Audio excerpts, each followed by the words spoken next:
Dear student, देखो अपन ये टॉपिक डिस्कस करेंगे electric field due to dipole at any point. यानी ये जो पॉइंट ले रहे हैं ना अपन, ये न तो डायरेक्टली एक्सिस पे ले रहे हैं और न ही इक्वेटोरियल सरफेस पे ले रहे हैं।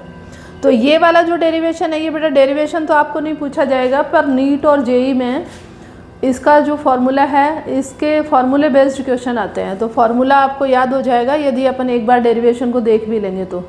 और बाकी इसका डेरिवेटिव जो पार्ट आता है वो बीएससी फर्स्ट ईयर में आता है, ठीक है। तो बहुत सिंपल सा डेरिवेशन है, इसको आप देखोगे। यहाँ पे देखो, मैंने एक डाइपोल लिया है ए और ए बी पे, ये नेगेटिव चार्ज लिया है और सेम मैग्नीट्यूड का ये पॉजिटिव चार्ज लिया बी पोजीशन पे, ठीक है।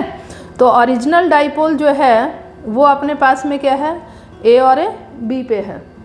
अब डाइपोल मोमेंट की डायरेक्शन अपन ने क्या ली थी बेटा, नेगेटिव टू पॉजिटिव। तो ये डायरेक्शन है डाइपोल मोमेंट की डायरेक्शन, ठीक है।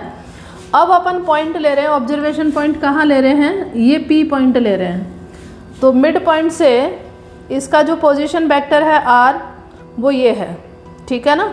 ये पोजीशन वेक्टर है ओ पी, मिड पॉइंट से लेते हैं, ये मैं कई बार डिस्कस कर चुकी हूँ। तो ये अपने पास पोजीशन वेक्टर आ गया आर। अब आप देखिए, अपन मान लेते हैं कि ये जो पोजीशन वेक्टर आर है, ये डाइपोल मोमेंट के साथ में थीटा एंगल बना रहा है। तो यदि ये थीटा एंगल बना रहा है तो आप यहाँ से एक परपेंडिकुलर ड्रॉ करें, यहाँ एक परपेंडिकुलर ड्रॉ करेंगे तो इस डाइपोल मोमेंट के दो कंपोनेंट बनेंगे। एक तो ये वाला थीटा और 90 से लगा हुआ साइड कौन सा होगा, हॉरिजॉन्टल कंपोनेंट। तो ये तो क्या हो जाएगा बेटा, पी कॉस थीटा। ये देखो थीटा और 90 से लगा हुआ कंपोनेंट है, तो ये हॉरिजॉन्टल कंपोनेंट बनेगा, तो ये आएगा कॉस थीटा की फॉर्म में। और वैसे भी आप देखो तो ये 90 डिग्री का एंगल है, तो ये होगा हाइपोटेनियस, ये बेस और ये परपेंडिकुलर, ठीक है। अब ये कंपोनेंट अपने पास में आ गया पी कॉस थीटा की फॉर्म में। अब यदि इसका परपेंडिकुलर कंपोनेंट देखें तो इसके पैरेलल में ये वाला आएगा, ठीक है। तो ये वाला जो कंपोनेंट मैंने लिया है वो क्या आएगा, पी साइन थीटा की फॉर्म में। क्या आएगा, पी साइन थीटा की फॉर्म में। तो हमने इस डाइपोल मोमेंट के दो कंपोनेंट बना दिए, एक हॉरिजॉन्टल और एक वर्टिकल। तो वर्टिकल आपका आया पी साइन थीटा की फॉर्म में, और जो हॉरिजॉन्टल था वो आया है पी कॉस थीटा की फॉर्म में, ठीक है। अब आप देखो, यदि अपन इसकी बात करें तो यहाँ पे मेरे पास में ये जो कंपोनेंट आ रहा है, इस पे इलेक्ट्रिक फील्ड में मान लेती हूँ E1, जो किसकी वजह से आएगा, पी कॉस थीटा की वजह से आएगा। और ये अपने पास में कौन सा है, परपेंडिकुलर वाला कंपोनेंट है। तो परपेंडिकुलर वाला कंपोनेंट होता है इक्वेटोरियल सरफेस वाला। तो इसकी वजह से जो अपने पास में देखो इलेक्ट्रिक फील्ड था इक्वेटोरियल पे, ये अपने था माइनस के P R cube P cap. ये इक्वेटोरियल का मैं करवा चुकी हूँ। और ये जो कंपोनेंट आपके पास में था, ये क्या था, 2 के P R cube P cap.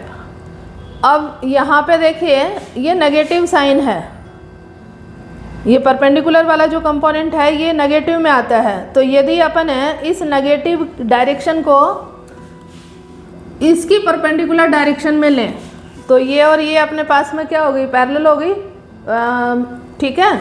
तो ये इसके अपोजिट डायरेक्शन में लिया है, ये डाउनवर्ड और ये अपवर्ड लिया है, तो ये इलेक्ट्रिक फील्ड ले लिया अपन ने E2। अब यहाँ पे देखो, ये दोनों क्या बना रहे थे, 90 डिग्री का एंगल। ये टोटल क्या बन रहा है बेटा, 90 डिग्री का एंगल बन रहा है। तो यहाँ भी ये मान लो आप अल्फ़ा बीटा जो भी एंगल लो, ये क्या बनेगा, 90 डिग्री का एंगल मिलेगा। तो P पॉइंट पे अपने पास में दो कंपोनेंट बने E1 एंड E2 के, ठीक है। और ये एक दूसरे के परपेंडिकुलर हैं। तो नेट अपने पास में जो इलेक्ट्रिक फील्ड आएगा वो वेक्टर एडिशन से क्या आएगा, E1 का स्क्वायर, E2 का स्क्वायर और 2E1 E2 cos alpha, theta की जगह अल्फ़ा लिया बेटा मैंने, ठीक है। अब यहाँ पे देखिए अल्फ़ा 90 है तो कॉस 90 जीरो होता है, तो ये कंपोनेंट तो ऑलरेडी क्या बन गया, जीरो बन गया। तो ये हो गया E1 का स्क्वायर, E2 का स्क्वायर और इसका स्क्वायर रूट। अब E1 की वैल्यू अपने पास में ये है एक्सिस वाली, तो एक्सिस वाली में P की जगह अपन क्या लिखेंगे, P कॉस थीटा। तो ये क्या आ जाएगा 2KP cos theta. P cos theta क्यों लिखेंगे, ये एक्सिस की डायरेक्शन में देखिए P का कंपोनेंट है P कॉस थीटा और अपॉन है आर क्यूब और इसका whole square.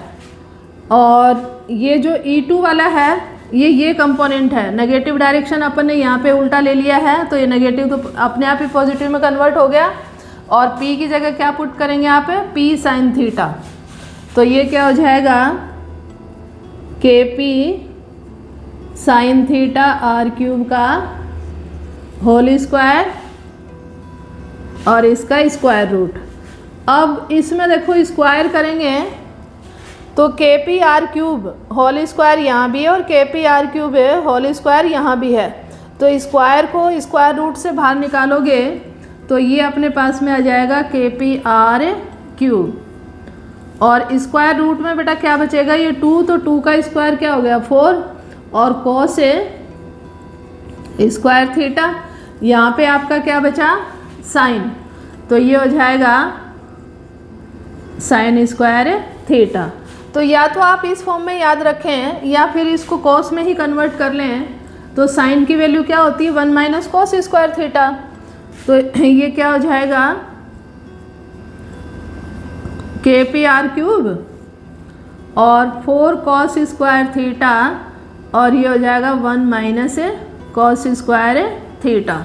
Cos square theta की यहाँ पे 4 टर्म है और यहाँ पे 1 टर्म है, तो एक टर्म कैंसिल हो जाएगी, तो ये क्या हो जाएगा KP आर क्यूब और ये हो जाएगा स्क्वायर रूट में 3 कॉस स्क्वायर थीटा प्लस 1। तो ये इलेक्ट्रिक फील्ड अपने पास में आ गया एनी पॉइंट पे। तो मेरे ख्याल से ये याद रहेगा आपको। आप देखो इससे अपन दोनों फॉर्मूले बना सकते हैं। यदि आप एक्सिस वाली सिचुएशन लें तो एक्सिस में थीटा इज इक्वल टू क्या होगा 0 और कॉस 0 की वैल्यू बेटा क्या होती है 1। तो ये फॉर्मूला आपका एक्सिस के लिए क्या बन जाएगा, देखो ये एक्सिस में KP आर क्यूब और कॉस थीटा की वैल्यू 0 1 होती है, तो ये हो जाएगा स्क्वायर रूट में 3 + 1, तो ये 4 का स्क्वायर रूट क्या हो गया भाई 2 KP आर क्यूब। और इनका जो वेक्टर एडिशन आएगा वो आपका इस तरह से आएगा, पैरेललोग्राम लेंगे अपन और इसमें रेक्टेंगल बनेगा एक्चुअल में, तो डायगोनल की डायरेक्शन में आएगा, ठीक है। तो ये अपने पास में आ जाएगा एक्सिस वाला 2 KP, K की वैल्यू अपन ये भी रख सकते हैं 4 पाई, ये इसमें कंफ्यूज मत होना, ये 1/4 पाई एप्सिलॉन नॉट रखी है, तो ये तो एक्सिस की आ गई, ठीक है। और यदि आप उसके निकालेंगे इक्वेटोरियल सरफेस की, तो इक्वेटोरियल के लिए थीटा इज इक्वल टू क्या होगा 90 और ये 90 रखेंगे तो ये टर्म तो आपकी क्या हो गई 0, तो ओनली 1 का रूट 1 ही होता है, तो ये इक्वेटोरियल पे आ जाएगा KP आर क्यूब या P/4 pi epsilon naught r cube. तो ये अपने पास में दोनों ही फॉर्मूले बना सकते हैं अपन एनी पॉइंट से। तो ये इम्पोर्टेंट था आपका ये डेरिवेशन, और ये फॉर्मूला आप ये याद रखेंगे क्या है KP/r क्यूब और स्क्वायर रूट में क्या है 3 cos स्क्वायर थीटा प्लस 1। तो ये फॉर्मूला बेस्ड क्वेश्चन आता है।